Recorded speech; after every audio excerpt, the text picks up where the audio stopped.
So next thing I want to do is show you how I make a color palette. I use a color palette as a quick way to select colors that I use often when I'm coloring my images.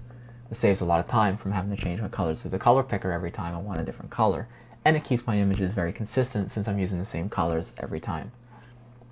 So let's start a new document, 500 by 500 pixels, 72 dpi. It really doesn't matter, you can set it to anything you want.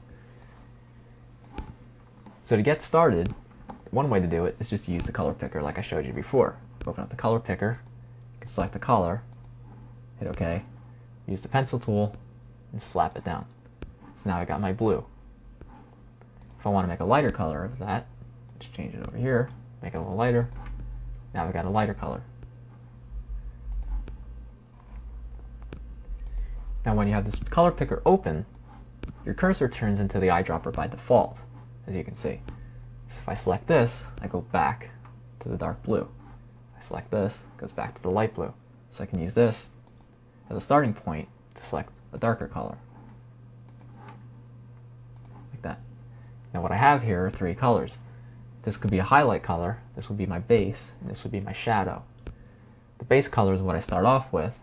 I apply the shadow with my selections, and then I use the highlight for something shiny, like say a hair color. You can keep doing this to get all the colors you want on your palette that you use often. So let's say I want to try to get a skin color. Like that. The pencil tool. This doesn't have to be pretty, just as long as you know what colors you're using and what they represent. The highlight color. Select this again, a little darker. And a shadow.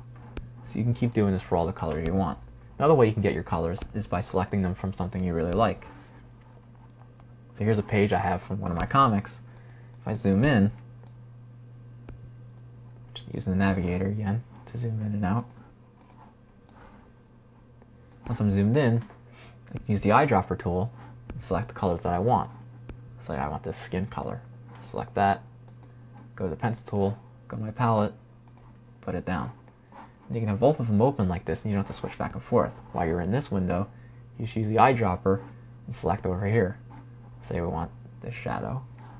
Go back to the pencil tool, and put down this shadow. Say we want this brown. Get the pencil tool again, left click, put down the brown. The shadow of the brown, select. So you can see how you can quickly make a palette. Now I provided a palette for us to use for this DVD. You'll find it in the data folder. And here is what it looks like. Now this is just a base set of colors. As you get more into this, you'll probably create your own palette with more colors that you like for your pictures. Here I have put a symbol representing what each one of these do. Down here at the bottom tells you what they are. H is for highlight color, B is for base, S is for shadow, and D is for deep shadow. Now skin is the only one that has a deep shadow, and I'll show you what that is when we get to that. Here's the light shadow, and here's the base. Then here we got white, just white shadow, gray. We have a highlight, a base, and a shadow. So let's say if we're doing black hair, since I don't usually use black, since it doesn't show up very well, I use dark gray. So this will be my base, my shadow, then I'll use the highlight for the shiny parts of the hair. Same with the browns. I guess you go through, they all have the same thing. So this is what we'll be using to get started.